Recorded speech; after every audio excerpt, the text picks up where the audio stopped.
Live here at Citizen Television with the governor of Machakos County on the eve of the State of the Nation. So much ground to cover.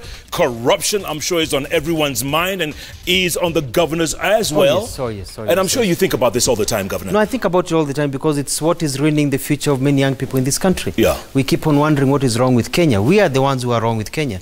The people who are stealing. We, the people who vote the people in, who steal, and then we look here. Gaifafa, what happened? Yeah. So, you know, so there's a lot to talk about there.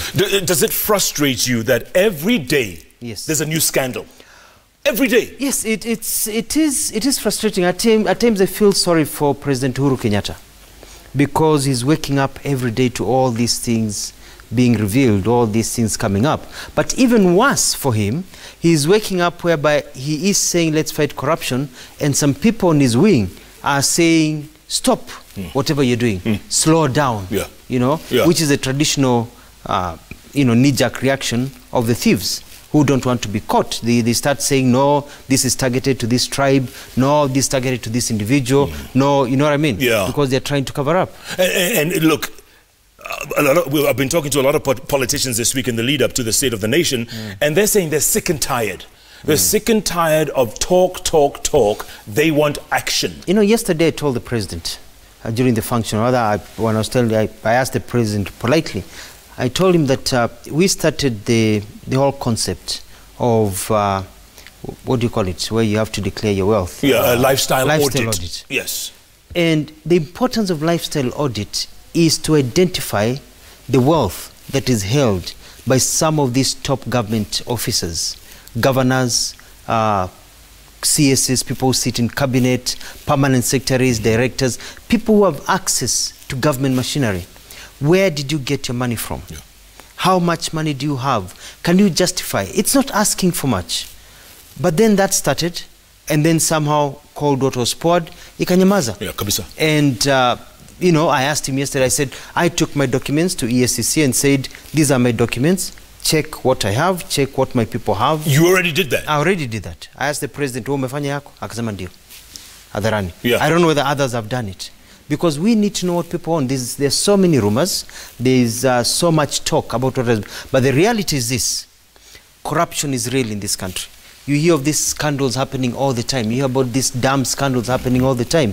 You hear about all these roads being built at 1 billion shillings a kilometer, construction. We have so much money, but it's being stolen by a few people.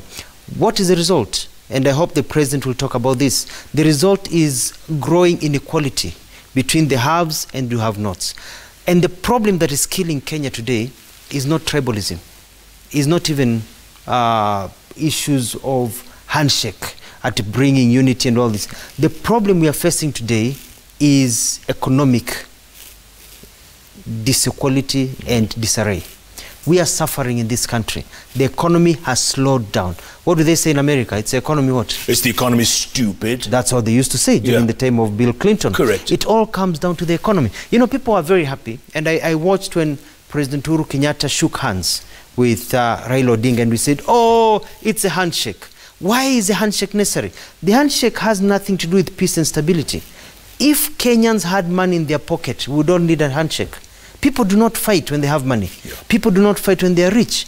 When you go to the golf clubs here, I don't belong to clubs myself, but if you go to these golf clubs, you'll find Kikuyus, Masais, Kambas, Luos, Kalenjins, Kisis, different tribes. They have money. They sit together. They take their whiskeys, whatever they take. They do business deals. They're happy. They go home.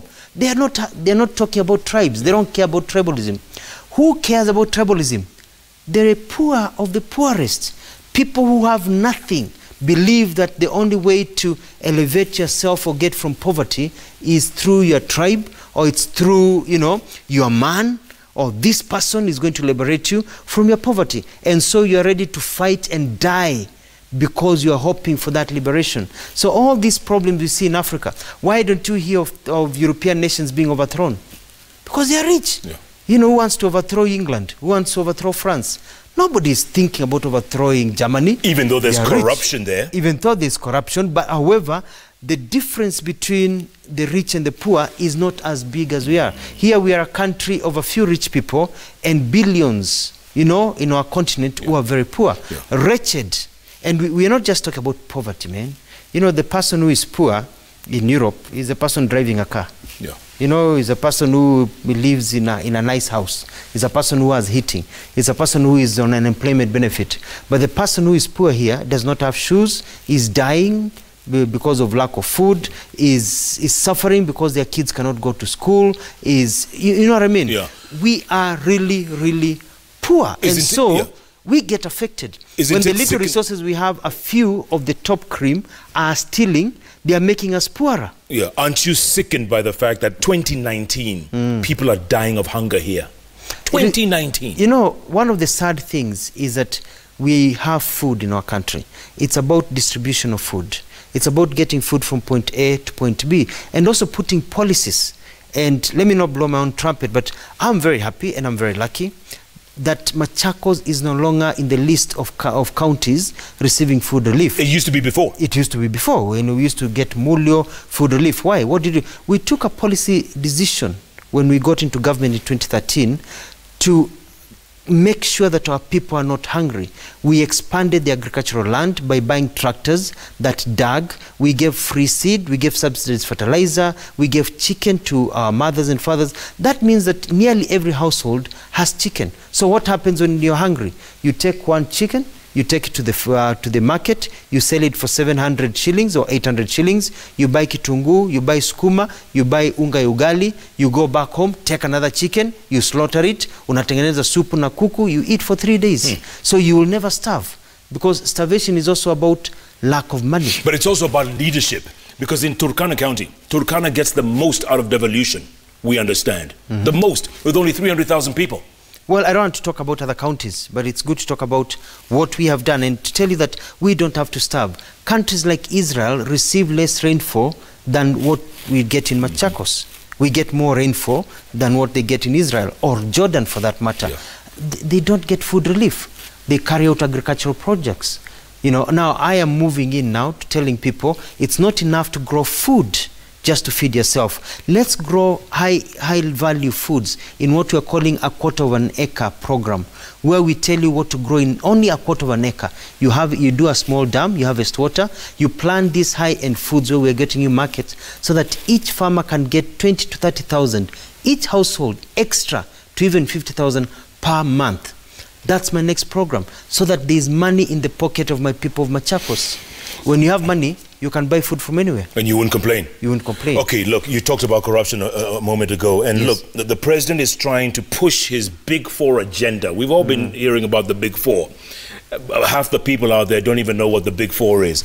But for the sake of argument, that's it's supposed to be his legacy. And yet, with corruption clouding this Big Four, it's not going to happen. Let's face it. No, it won't happen, because I don't know if you've studied economics. I did. You know, when we did economics, and now we are in this era of doing what we call Keynesian economics. When you look at the microeconomics is supposed to take on talking about the markets, household incomes, and all those things. And it is the stability of microeconomics that leads to now what you call macroeconomics, where you look at the bigger picture of the country, where you look at all these things. So the president for agenda, which is supposed to tackle unemployment, tackle poverty and housing and everything, cannot happen when people do not believe in what his people are doing, when people are giving up. You know what I mean? Yeah. Because they're looking at all these projects that are started, money siphoned. So they're looking at manufacturing and thinking, if we put money in manufacturing, you itakula tu. Have you seen people are becoming very nonchalant? They're saying, hey, another program, you ni ya kutafuta pesa, you ni ya kula pesa, you ni ya kula pesa. And as I said, we need to arrest some of these big fish. Let them be arrested. It doesn't matter who it is, whether it is the highest person you think, you know, who is next to the president, or whether it's a cabinet secretary, or whether it's a governor, whoever it is. If you've squandered government money, you should be arrested. But I'm pushing for this thing. Don't just arrest people. Freeze their assets while you're at it. Freeze their assets so they don't use their assets to fight justice. Because when you have money, you can use money to compromise or to hire the biggest lawyer. Freeze their assets so they can't compromise, you know, justice. And also so that when they are found guilty, we can take those assets and give them back to the state. Because I do believe that's why I'm pushing for lifestyle audit, because with lifestyle audit, tukikuta wengine wako na mali nyingi, billions of shillings, they cannot account for, we bring it back to the people. Afadhali hata tugawane, kila mtu kwa nyumba yake apate 50,000 kwa mwezi moja. What about those who have stashed money overseas? The same thing, the money needs to come here. But you see, that can only happen also.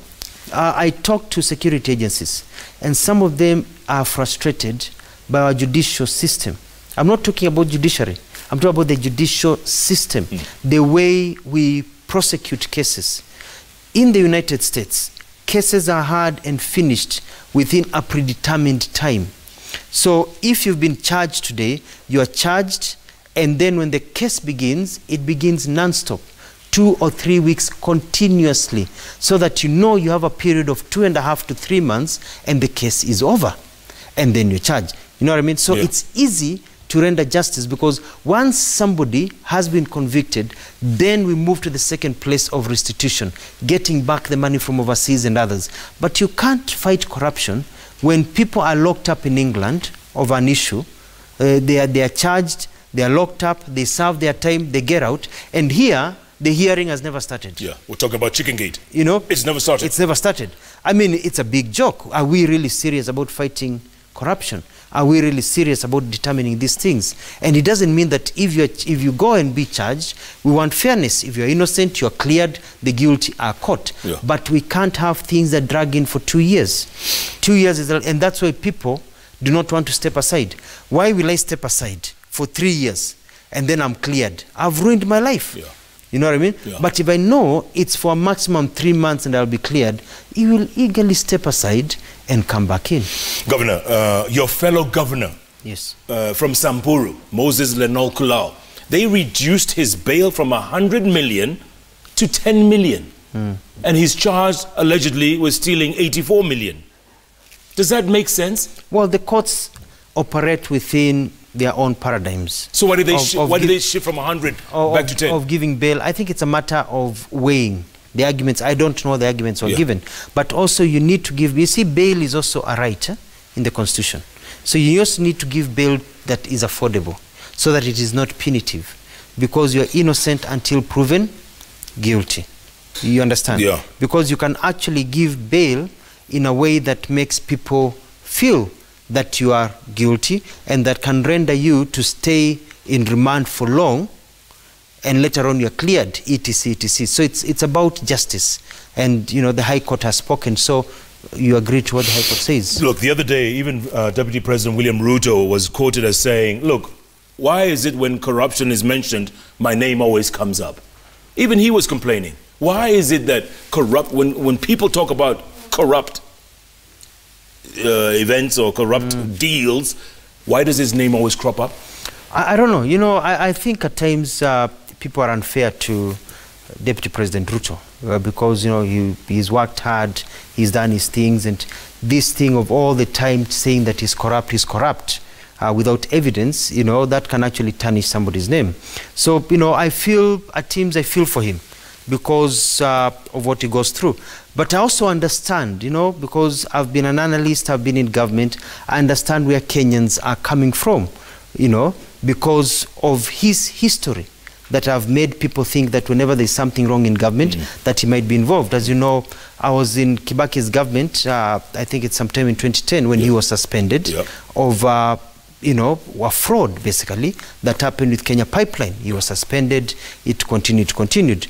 I was in government also at a time when Kimunya was Minister for Lands, and you know, after the Ndongo report and everything, where he had actually been allocated a procession way that goes up to Uhuru Park. Actually, part of Uhuru Park was in his name, you know, that's land grabbing at that time, but he was generous enough to actually turn it back. But the fact is, he had actually accepted it. You know what I mean? Then there was the Mushai issue, then there was a Weston issue. So there's that history of where there have been court cases and events talking about him and issues of corruption that may cloud people. But it is important for us to know that unless there is evidence against somebody, it is wrong to impugn an offense on somebody. You know what I mean? So those are other allegations. So if people have something against William Ruto, they should come out and say, and not just impugn about him. If somebody has anything against Alfred Mutua, you do the same, because fair is fair. And now, but people should remember, your history follows you, and people judge you according to your history. So he should not be surprised as a national leader that people think of him when they think about land grabbing and other things, because of the issues that he's been mentioned in the past. So that's why it happens. And now some in ODM, like Siaya Senator James Orengo, want to impeach him. I don't agree with the whole idea of impeaching William Ruto. First of all, I don't think it could succeed, because we also don't want to destabilize the country. We don't want to destabilize the system. We want to continue. I'm not with that idea, but also because I want to be able to be given a chance to beat him fairly in 2022 when I run for president. We don't want red card and all these things beforehand. You know, you want to be able to be given an even hand, because the world is changing. Kenyans are changing. Kenyans are looking into new leadership, and that is very important. Do you think you can beat him? Yes, anybody can be beaten. Never ever think that any politician cannot be beaten in any election. But let's face it, we cannot play God. We can, and let me tell you, you know, my brother, you and I, naona wamenipatia maji hapa. Naona wewe unakunywa soup, maji. This is classical inequality. Lakini at least nimepata maji. Napatikana hapa, you know. The haves, the wale wanatafuta kama sisi. So, you know, there's something that, like Kenyans, to listen carefully and bear in mind.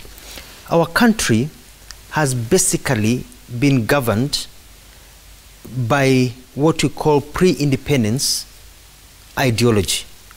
What do I mean? We are at a stage of still putting a foundation on our country. Mzee Jomo Kenyatta, our first president, was locked up by the Mau Mau. He was pre-independence. He put this country together. He did very well. Oginga Odinga, pre-independence, said he'll never be prime minister until Kenyatta is released. Our second president, Daniel Arap Moi, served in the Legico, the Legislative Council, the parliament of the colonial powers, pre-independence. Our third president, Mwai Kibaki, was the executive secretary of KANU before independence. He was writing sessional paper number 10 before independence. These leaders have been ruling us, but their histories are pre-independence. They started fighting for uhuru to put a foundation in our country. Raila Amolo Odinga, who I respect very much, was locked up for many years fighting for democracy, so we could get democracy in our country. Uhuru Muigai Kenyatta, who a good friend of mine and who I really admire with the hard work he's working and getting our country into shape, is the last president of that pre-independence era, because we're still putting our foundation in place. And Uhuru is basically finalizing. We know you can put tiles or put what you call a nail on that foundation. We've been a country of putting foundations. And I thank these leaders. They have done well. Without Jomo Kenyatta, Kenya would not be what Kenya is today. He put the public service that is admired all over the world in place. Moi brought our country together. When other countries were being overthrown, Kenya was stable. You know, peace, love and unity. Na nilikunywa maziwa yake pika. Hata ulikunywa maziwa yake. Mimi sikukunywa. Au kunywa. Sasa unajua ulikuwa unakunywa. Ulikuwa nyumbani tulikuwa na maziwa tulikuwa nakunywa huko. Ulikuwa nakunywa nyumbani. And you look at our third president, Kibaki, the economic wonders that he did, the things that he did for this country, what Uhuru is doing, the SGR, everything. These leaders have really prepared Kenya for the next stage. And what is the next stage? Their foundations. Now, we cannot continue being on foundation forever. We need democracy, yes, but more importantly, we need money in our pockets. And this calls for new stage of leadership. They have done their job. Let us take care of them. We need a generational change. We cannot continue with the same leaders. Look at the world. The world has changed. It's a world of young people. These leaders, and some of them in power, others in different, when I say power, different positions of power, they ruled during their father's time. They ruled during their time. Now they are ruling during our time. But now is this is our time, my brother. And the youth, and I call upon the youth of Kenya, that we cannot allow Kenya to continue being at foundation stage. These leaders who have served us well, let us also take care of you. We are capable of leading this country. You know, two good examples of what you just said, and it just came to the top of my mind. Bouteflika, Algeria. Yes. 20 years. he had just announced a 5th term. The people have refused. Yes. Until he had to succumb. Right? And then in the Ukraine, they've just elected a comedian. Yes. A comedian who plays president on his TV show. There's hope. There's hope. There's hope. But the point you're making is that tumechoka. Tumechoka. Mimi nimechoka. I'm in government. I'm in better position maybe than the average Kenyan in terms of the abilities that I have to do things and the perks that I get and everything. Mimi nimechoka. Wakenya wamechoka. Vijana wa Kenya wamechoka. Lakini kuchoka tu na kuendelea na system ya kawaida will not help us. We also have to come and say our time is now. We need to shift goalposts. We agree these leaders have done well and we are going to include them in our governments. These leaders will propel the country. But wacha nikuulize. Si ulienda chuo kikuu? Ulisoma? Nilisoma. When you go to high school and you have I had brilliant teachers, you know, and they're the ones who made do brilliant teachers. A teacher teaches you, unapita vizuri, Form 4, ama Form 6, I did Form 6. So did I. Unapita vizuri. You get A's, you get B's, or you get C's, or you get whatever you're getting, you do very well. This teacher amekufunza hesabu, kufunza CRE, kufunza biolojia. Now you go to medical school. Or you go to journalism school. I went to journalism school, you went to journalism school. Or you go to, does your teacher who taught you take you to university to continue teaching you how to operate on people? No. Does that mean that that teacher is not important? Obviously they're important. That teacher, if it was not for that teacher, and I respect teachers, you would not be in university. Correct. But the time has come for that teacher to say, I've done my bit, this is your bit, now continue. And you continue with another teacher. That is what Kenya needs. We cannot continue with the same teachers who've taken us from independence up to this stage. We need to pass the baton and say, Alfred Mutua, representing the new generation, now take us to the next stage. But Governor, those are all good points, but let's face it, Kenya is a country of big tribes. Yes. If you don't come from a big tribe, you have zero chance of being president. Well, and this is where we have to redefine the tribe now. The tribe will not be your ethnic language. The tribe will be us who are downtrodden, us who want change. The tribe will be moving Kenyans from perpetual poverty, from a system that has been very hard to... You know, Uhuru Kenyatta is a tough guy. You know, he's not a softie. Na unaona hii mambo ingine inashinda Uhuru Kenyatta. Ngumu. Ngumu sana. Ngumu sana. But we need to move away from that system with a new breed of people to take to the next generation. And Kenyans are getting angry. We may call ourselves the Tumechoka generation. This Tumechoka generation becomes the new tribe in this country. It will not matter who you are, because you go to any of our slums or hardships, you know, ni Mkikuyu, Mkamba, Mjaluo, Mkalenjin, wote, Tumechoka. And that's the new tribe in Kenya. And that's what will define who the next leader in this country is. Governor, some critics say, you know what, Alfred Mutua is very ambitious. And presidency, wacha angoje kidogo, right? Why don't you become William Ruto's running mate? Well, I can't rule anything out. But, you know, we'll get there, you know. Ruto has been a very good deputy president. You know, nobody has stopped him from continuing to be a deputy president in any other term. You know what I mean?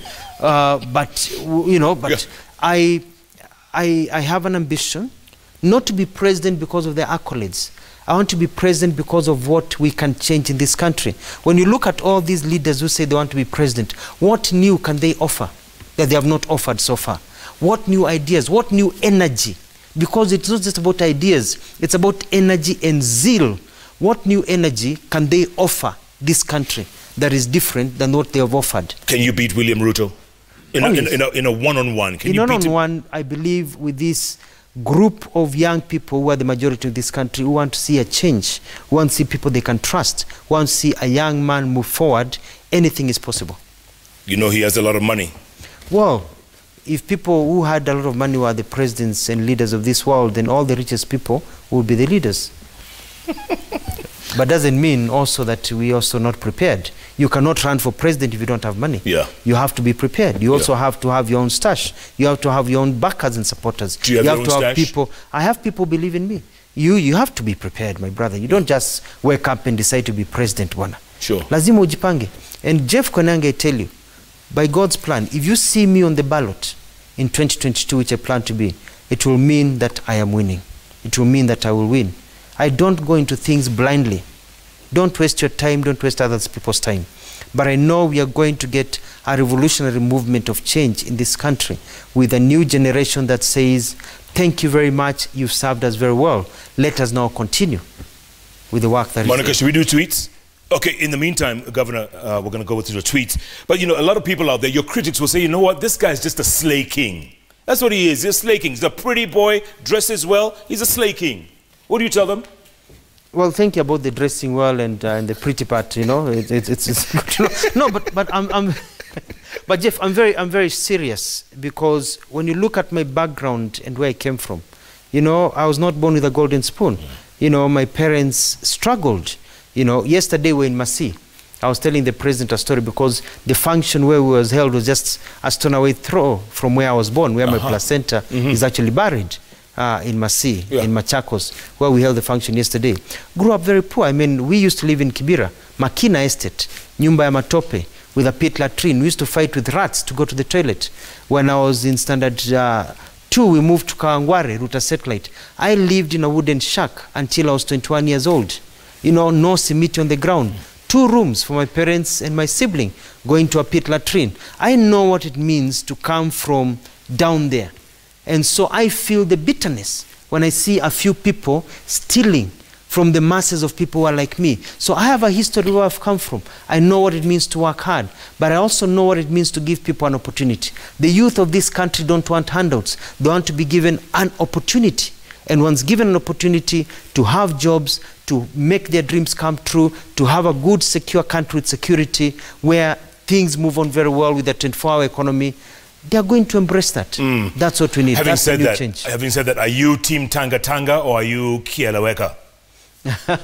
I didn't know that there were those two.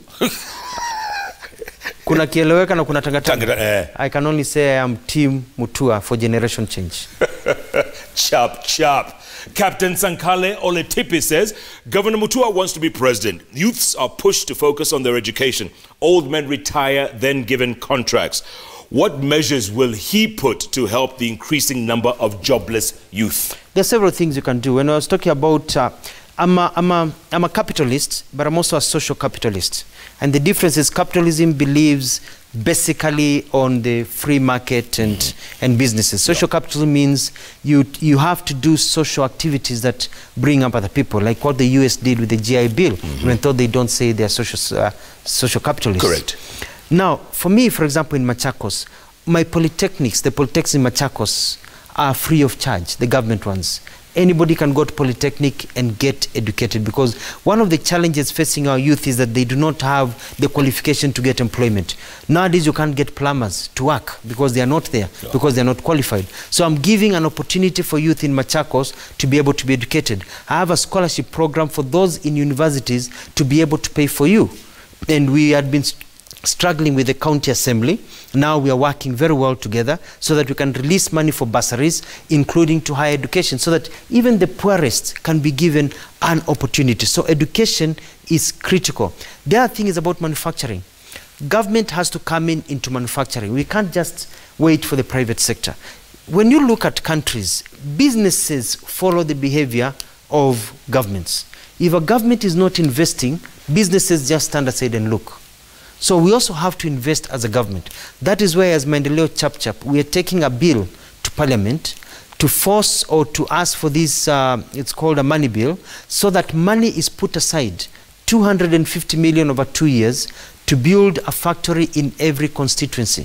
That's how you grow manufacturing. Every constituency? Every constituency. 190 constituencies? 290 constituencies. 290 rather. So that you have factories, so people don't have to move to the cities. There's a factory nearby. And let's forget this idea of saying at a factory we have to look at, yes, you look at what is good and what is able, but you can import raw materials. My brother, I saw you the very good vehicle. I don't know, have you ever driven a German car?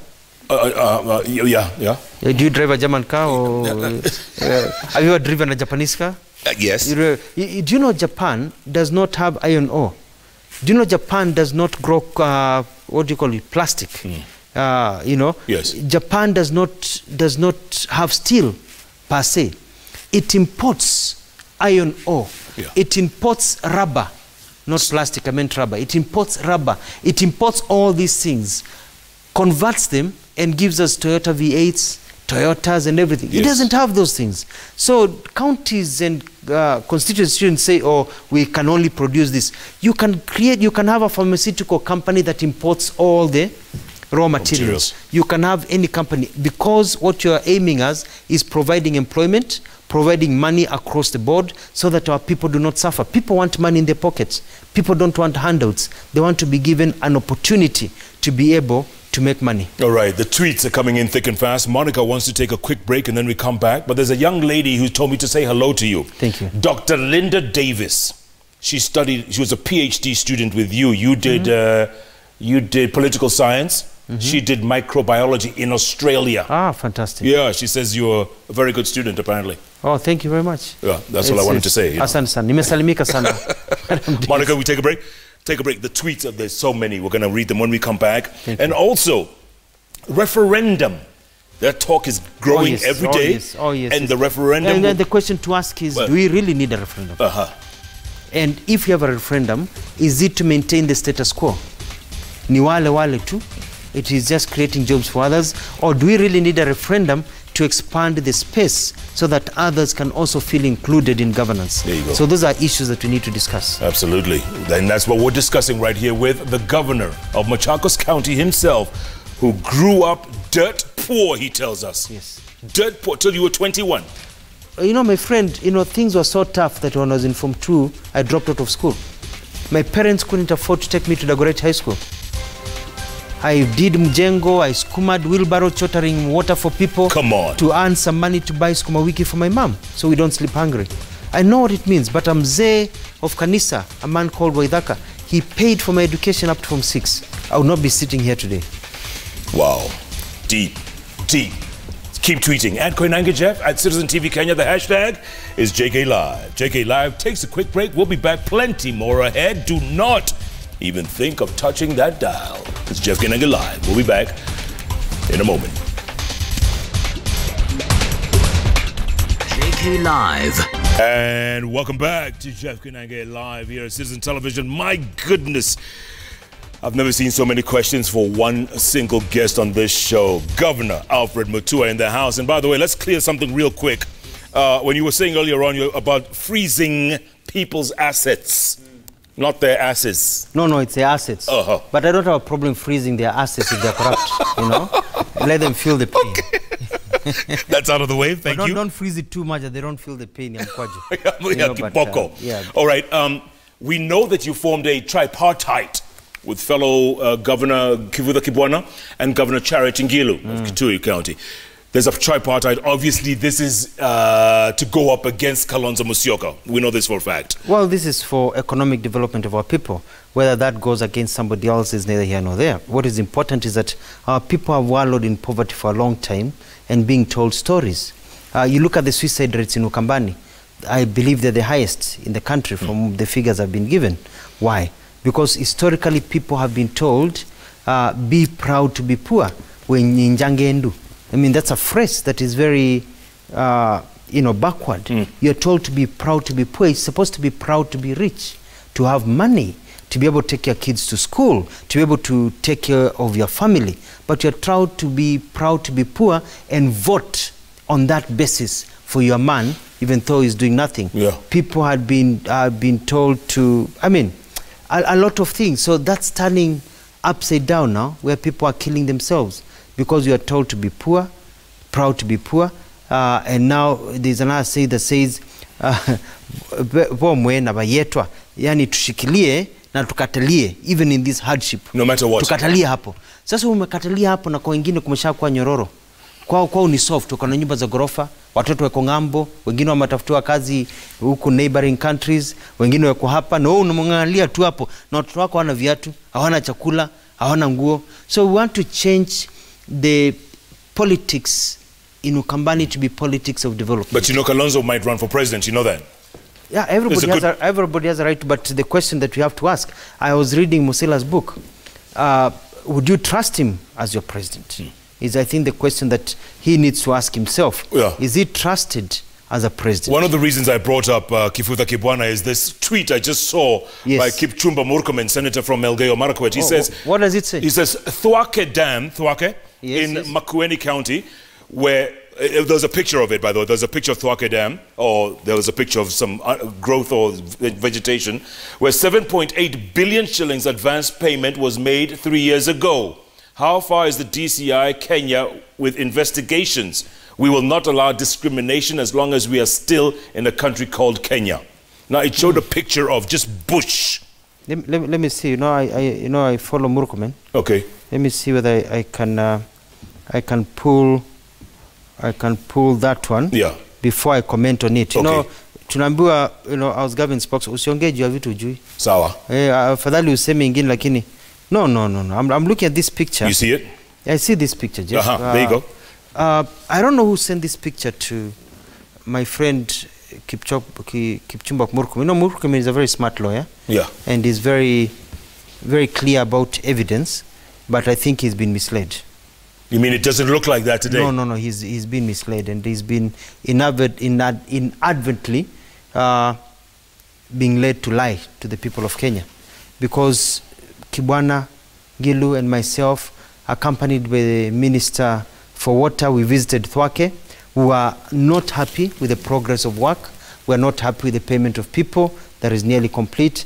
But there's a lot of activity in Thwake Dam. I mean, we even visited the health center that is being built by the contractor, where we saw the digging of the tunnel where the water will be divided. If you go to Thwake today, there's massive work. I overflew it not so long ago. There's massive work going on. So what do you tell Murkomen? What do you tell him? He's been misled. And I think he should retract the tweet. Okay. We can send him pictures. I know Kibwana has pictures. We have pictures. He should visit tomorrow.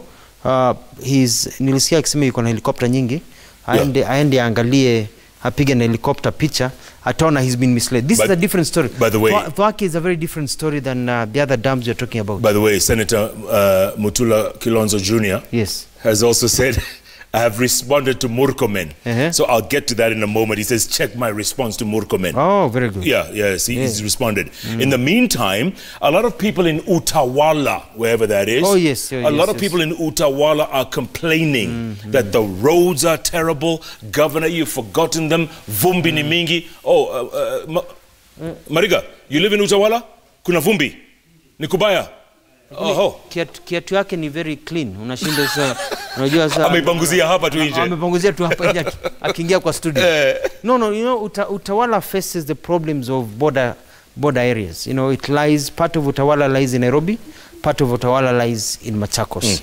And it's been a struggle about where Machakos ends, where it begins. But nonetheless, it is a challenge, and the vumbi is not in only Utawala. Urban people at times think the problems is just with them. And I know how bad it is in Utawala, in Mulongo, and other places. But do you know, my brother, in places in Didhini, Machakos, which I've been governor for 6 years, and I'm trying to sort out this problem because of the minimal funds that we have. Do you know that some people, when they're burying their kin, they carry the body for another 3 to 5 kilometers by hand because a car cannot access the road to the burial site. So I'm dealing with a myriad of many problems with very little money. I get my 7 billion. Wengine wanasema it's only 7 billion. I get my only 7 to 8 billion. The 7 billion is what Kitui gets. We're now getting 7-8 billion for the county, to run the county. When you add everything, it's 12 billion. We don't have enough money to do a lot of things. I am grading more roads because I have about 17 operational graders right now. I have excavators that we bought. We are working with the county assembly members. And, let me tell you, hii kusukumana ya siasa ni mbaya. My county assembly members tulipigana sana. Nachapana because people are being used, to fight. Wanasema mimi natumiwa na watu wa fitina. But, since we got together, I've realized that these fellas are very smart. These guys really want to work for their people.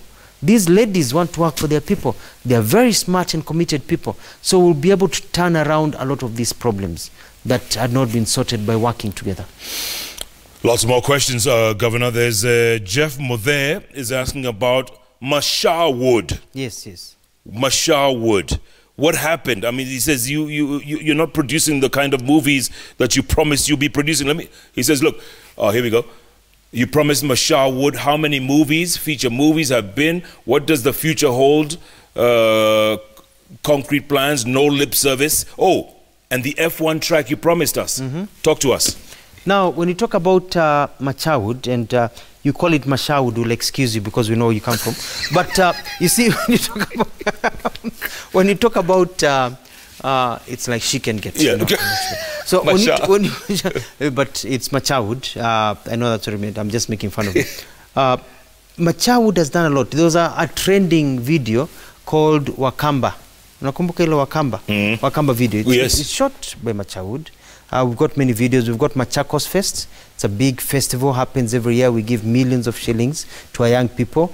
Production of films in Machakos is free of charge. We've got recording studios. Our young people in Machakos are there. It takes time. You know, Hollywood did not wake up today and make motion pictures. You know, these are hundreds and millions of shillings. So we have to move into that stage. Mtoto akizaliwa haanzi, you know, kula githeri leo, ama kwenda kuoa leo, ama kuendesha gari. This is gradual, but we are moving, and we hope that with time, within the next 2 to 3 to 5 years, it's going to be something to be reckoned with. Did you just mention it's free to film? It's free to film in Machakos. If you're coming, if you're a movie maker, come and film Machakos. Why? Because we want to promote our tourism industry.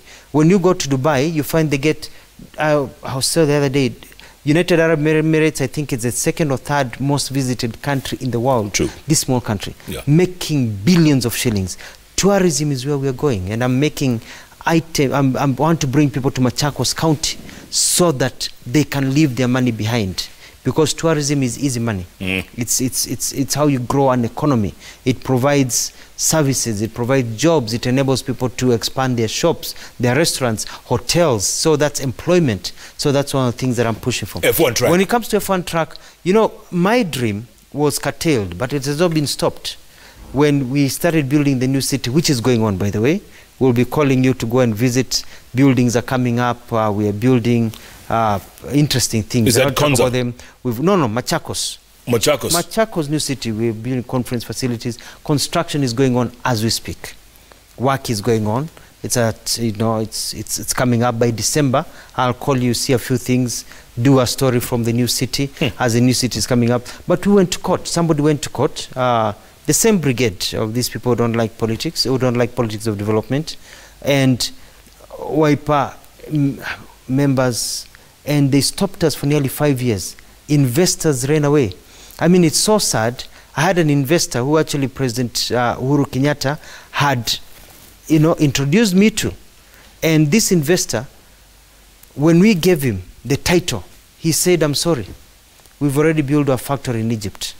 They send it back to us. They send it back, the letter of allotment to us. We don't need the land anymore. Why? We've already built the money we had kept for Machakos, the billions of shillings to provide employment to about 5,000 people around in long term, is already being provided in Egypt. Another one went to South Africa. We had talked to Mohammed Alabar, the guy who's built the tallest building in the world, who's built, you know, Dubai Mall and all that. He was to put a big, you know, shopping center and bring people, Las Vegas style, build in the middle of nowhere, people will come. Yeah. We took so long. He took his money to Angola and Uganda. And the reason they did that was because... was just to stop us from development, because they want our people to remain poor. When people are poor, they are easier to control. I'm telling you, Jeff, this is time for generation change. This is time to change that kind of politics, to say we need to support our young people, because who do they deny? Mutua has jobs. I'm still employed. You're employed. But what about the about 100,000 youth who are today are watching us and they don't have employment? They have PhDs, they have diplomas, they can work. Our women who can work, who could now be working, because industry thrives with what it leads to consumerism, you know. It's basic economies. Machakos would now be, you know, somewhere else. And so those things stop. But we are still building our motocross, you know, rally. We've got new partners. As a county, we are going to build something that is going to move up to the GP level and even to Formula 1. It is something. Let me tell you. You haven't given up. No, you don't give up, because it's not about just having Formula 1. I love the sport, you know. I went and watched, you know, the other day when, you know, the season was starting. Yeah. it's not just about this. It's not just about the sport. It's about the money that comes with the sport. Because my aim is to make my people rich. I want money to come from outside, and that money remains in the pockets of my people, and that's what Kenya needs. Mkenya anataka pesa kwa mfuko. Sio story nyingi na watu kula pesa in dividing our countries. We have the reply from Senator Mutua Kilonzo Jr. To Senator Murkomen.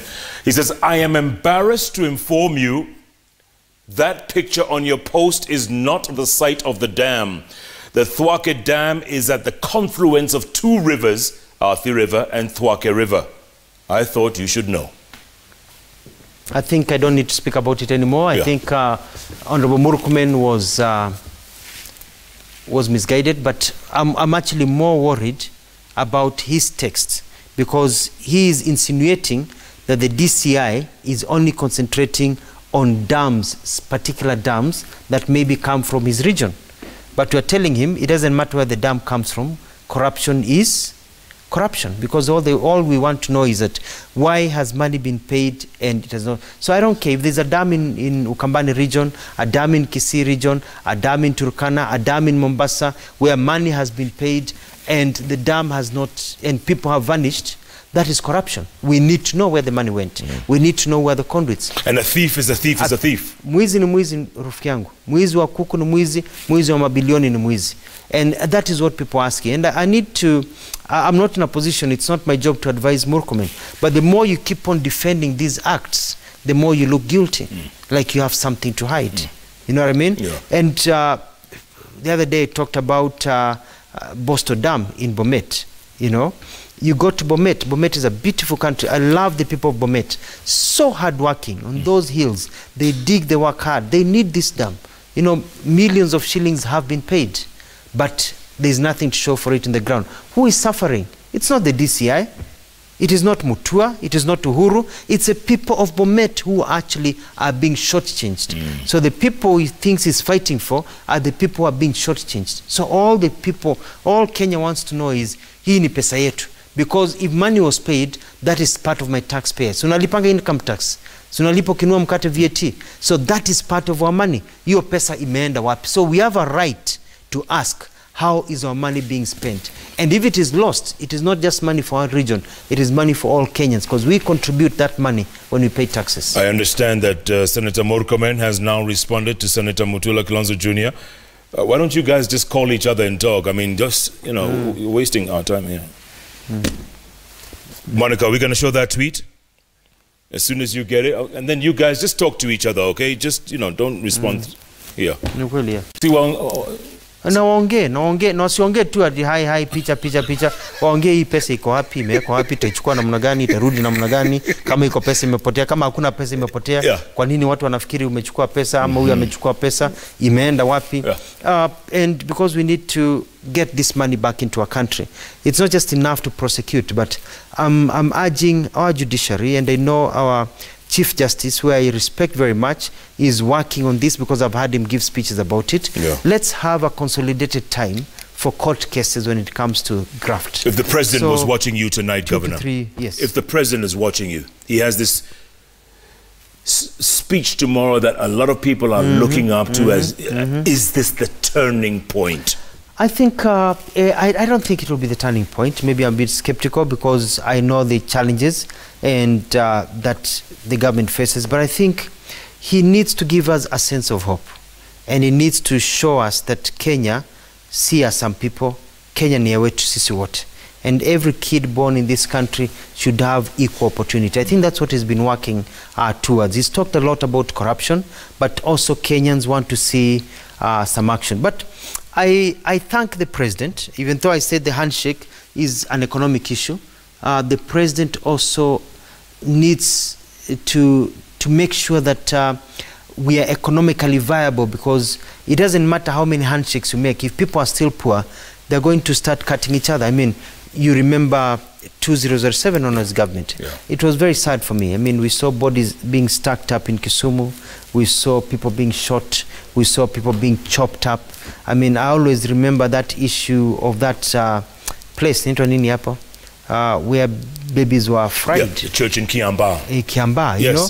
And I remember a story was being told about mothers who were burning in a church. And one mother actually threw out her baby to rescue her baby. Amechomeka na chomeka, mtoto hajachomeka, maybe she was holding the baby, threw the baby out. And somebody outside took the baby and threw the baby back in. You know, this kind of hatred, this kind of heart that we have as Kenyans, you know, it needs to be healed, but it will never be healed unless there is equality. Mutambaruka. Mutambaruka is a reggae musician. He said, when I speak, do you feel weak? When you hear my thoughts, do you feel caught in the web of hopelessness? Would you love me more if I spoke less about the poor and more about the women I adore? It's about poverty, my friend. It's about the poor who are in our society that we need to take care of. Grow the middle class. That's what people want. Then people will not cut each other anymore. I mean, it basically, to me, it comes, you know, Antonani alikuwa naimba na Bob Marley. Unajua Bob Marley ule jamaa wa Kangware? Bob Rasta Marley, unajua ule jamaa alikuwa anatana ni Peter McIntosh, you know. He talked about justice, you know, and he said that, you know, people want to go to heaven, but they don't want to die. But you can't go to heaven before you die, because there's no heaven here. That's heaven right. Yuko, you know. People talk about peace, but they don't talk about justice. You cannot have peace unless there's justice. And justice is about what people face every day. People are struggling in this nation. President Uhuru needs to give us a sense of hope that there is justice, that regardless of where you're born, you can make it in this country without others pilfering and knocking you on the head. Absolutely. Governor, I've noticed one thing about you, and a lot of people have noticed this. You involve your wife a lot in your activities. Yes. You're seldom seen without her or her without you. Many governors are not like that. What's up with that? Well, I can't speak to other people, but I'm happy. I'm happy she's in my life. I'm happy that we share love that is real. I'm happy that we can do things together. But it's also because she's not just a partner at home. You know, she's a partner in my life. She is in our life. We do things together. She helps me think. She helps me come up with ideas. We are active in many things together. And I also respect her ability. So when she's out there in her functions, I don't have to worry about what she'll say. I don't have to worry about her passions. I don't have to worry about things. I know that she can hold her own. And that is very important. And it is important for us to be able to know that the women we have in our lives and the women we have, our mothers, our sisters, our partners, you know, are important. And they should not just be put on the side. They are important, and they should be playing a major role in revolutionizing our country. Wow. Deep. A couple of tweets and then we'll let you go, Governor. Thank you. Oh, here we go again. Kipchumba Murkomen. I am glad you have not controverted anything. You have just added more facts. I think he's replying to... Oh, here we go again. Mutula Kilonzo Jr. Is this their show? No, just For avoidance of doubt, I have BQs. What are those? Those are bills of quantities, my friend. Okay. That is what you need when you're building something. It tells you how much cement you need, how much misumari you need, and all those things. Good. I have BQs. Hello. Project proposal, EISA report, and schedule of payments to majority PAPs. Those are people who benefit, the people who live near the dam who have to be moved aside. Oh, I thought it was someone's pops. Okay. And a letter showing why the balance is yet to be paid. Tell me where to drop the dossier. And also the pictures. And but Murkomen, we see him all over the weekend going around. He has a helicopter. Kesho asubuhi ingia helicopter, nenda pale uangalie mahali iko, wewe tour, beba citizen, beba wengine, endo uonyesha kuna kitu, and you'll be able to see that he has been misled. I give the benefit of doubt to Senator Murkomen, because I don't think you'd put a lie knowingly to the people of Kenya. I think he's been misled. Well, I hope someone... I'm speaking from a person from the region who has actually been there, live, as they say. Sure. Look, and I hope you get to resolve this matter. John, kindly ask Dr. Mutua, as the governor of Machakos, he has never ever visited King Car. What is that? King Car? King Car Road. King Car Zebra Road at Mavoko. And does his government have any plan about tarmacking the said road? What we realized that tarmac is very expensive, and also doing things. Because I have machinery for earthworks, what I've done is I've bought cabro making machines. So as we speak, it's being installed in Machakos, and because we have part of the raw materials, we are going to make our own cabro stones, and we are going to pave our roads using cabro. It is a much faster, much cheaper, because we can be able to afford it. So it's looking at the amount of money you have and thinking outside the box. So some of these problems I've not been able to solve, I can do it now. And that's and I want to turn around our urban areas, because, you know, urbanization is important, and all great things flow from the city, as Al Pacino said in the movie City Hall. Good movie, you remember? too. Yes. Orie Rogomanduli. Aha. Well done, Alfie. Come on, carry on planning for the top seat. We want fresh faces and ideas. Me and you come from poor backgrounds, so we understand pain of depravity and want our people out of it. Thank you, madam. Thank you, ma'am. Baba Buyu. Jeff, ask Governor when Kitui has textile, Makueni has mango juice. What does Machakos have? Oh, we have so much. We have a stadium, which they you know, that brings people. I saw today they talked about the stadiums, and I'm building 8 new stadiums. 8? 8 new stadiums. Come on, don't promise us stadiums. No, they're under construction. 4 are under construction this financial year, 4 under construction. There's a stadium being built at Masii, at a place called Ikombe, Niata, at a place called Kenyui, and at Mavoko, right here in the river, which you can drive and see. So these ones will be, they are small, 3,000 to 5,000 capacity stadiums that are enough for that sub-county, so that our youth have a place. But they also have a building that is a youth academy, so that we can take our people through sports. So those are things that we are doing. So every county does its things, and it's you know, we hail them for what they have done. I'm building 40 new community hospital. I'm about to open about 15 this coming month. That we've expanded our health centers, built community hospitals, so that we have, you know, theaters and better wards, so that people can get quality healthcare, not just free healthcare. So we've done many, many things. I mean, we've built roads. I mean, in the region, I just opened Masinga Kivandini Road.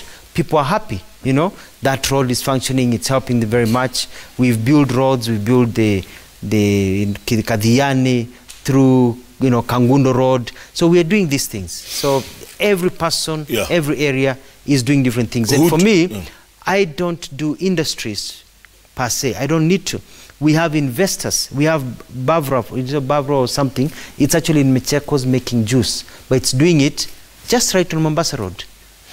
You know, in Machakos, they are making juice. So I don't want to compete with my little money with the private sector for now, but I'm still pushing for us to have manufacturing in every sub-county to provide employment. One last question. The horrific traffic jam right off Machakos onto Mololongo. Yes. Do we blame you for that? No. You can't blame me for that, because I don't own all those cars, my friend. Yoga Resort is Zangu. But we have a solution. You see, these roads, the design that we put this road was a road that should have been there in the 1980s. So we adopted a design for a road that should have been in the 1980s. These jams will continue to be there, but I'm streamlining the system. And it's all these lorries that come in and they go slowly. And it's a big problem. And it's not just about the jams, it's about the accidents and the people who lose on those roads. But I want to assure my people of Machakos, you don't need to worry. I was so busy with the court and all those things. I'm free now to work for you. I'm going to make your lives better. I want to put money in your pocket, but also I want to make your life better. I know there are issues of water here and there. And Jeff, I'll send you GPS coordinates of all my water projects, so that you can take a camera crew, use GPS, and go and see my 420 boreholes at random without anybody accompanying you. So you can see the actual programs, the water piping we've done, and the dams we've constructed, so that we can change our people's lives. But to the people of Kenya, I want to tell you that we don't have to be where we are today. 50 years after independence, we could do much better. President Uhuru Kenyatta is trying as much as possible to take us to that pedestal, but he's being pulled back by a chain. He's like a man struggling up the hill, but there's a chain pulling him back. And this is a chain of corruption. And these corrupt people are not very far. There are people that he's aware of. There are people that he knows. There are people within his government. We need to slay this once and for all and be able to move on. And I'm telling the older generation, do not be afraid of a baton change. Even Pele, unajua Pele? The greatest footballer of all time. Does he play football anymore? He can't. But he's still alive. Yes. So you can't be Pele for the rest of your life. There comes a time when you have to hand over the baton to the new players, to the Messis and Ronaldos and the others. Yeah. But you know, our political leaders want to continue playing, you know, or until they can't even see the goalpost. You know, we can't. You know, our time comes when you hand over the baton. And you don't want to hand over the baton to people already tired. The baton should be handed over to people who are young and energetic. When you're running 400 meters relay, you don't run until you're tired and give to somebody who is tired also because they have waited until they are old. You need to give it to people energetic. Do you speak French? Tu parles français? You? When the French president was here, yes. How old is he? He's 41, 42. 41, 42. The Canadian Prime Minister, how old is he? Trudeau is what, 43, 45? Yeah. So how old are you? I'm 48 this year. So we're in that range. You know, and that's a range of leadership. Why? Because you have the energy to perform. So yes, wisdom of the elder is very good. That is why a leader, and that's my leadership, will be a leader who involves the older generation to advise us so that we can better take care of themselves. A leader who thinks you know it all cannot lead. You need to be a leader with an energy to transform, because our parents want to live in nice, you know, and grow old well. But our young people need to walk in the streets with a 24-hour economy, because that's what we need in this country to revive and do what they did in Singapore. You know, we need to live comfortable lives knowing that you can try in this country and you'll get a fair chance. That's all Kenyans are asking. For that, you need a generation change. And by the way, Jeff, power is never given, eh? It's earned. Atugoje watupatie. It is not only earned. Mutanyakua. It is taken. Si nyakuliwa na fujo na vita na nini. No, it is taken by making a statement. By the young people of this country saying, thank you very much, thank you, you've served us well, but this is our time. We got this. Our time is now. We've got this, we'll take care of it. Our time is now. Our time is now. Dr. Alfred Mutua, good to see you, man. Asante sana. Well done. I appreciate it, man. Shukran, thank you for this opportunity. Anytime. And I tell my friends, let us continue this conversation. Yeah. Facebook, Dr. Alfred Mutua. Twitter at Dr. Alfred Mutua. Governor_Mutua in Instagram. Let's continue talking. And I welcome you. Please come to Machakos. Don't talk to me. Go to the villages. Ask them, is there a borehole in this village? Is there a borehole in this location? Is there a road in this location? Let's create a sense of hope. Let's not talk down our country. Let's talk up our country. We are great people, but we can be greater. Absolutely. And you know what I like about this guy, folks? He takes criticism and he takes it well. You can throw your hardest punch, he'll take it. So keep talking to him on the various social media handles. And remember, every Wednesday, it's all about those 3 letters on the keyboard that follow each other. JKL, right here on Citizen Television. Thanks so much for being a part of this show. And we'll see you in a few hours on Hot 96 with Professor Hamill from 6 a.m. to 10 a.m. on the hottest breakfast show in all of Africa. Thanks so much, folks, for being a part of this show. Watch us each and every week, because not only are we live, we're bringing you the best of the best of the best. Good night, good luck, God bless. Sergeant Dugu.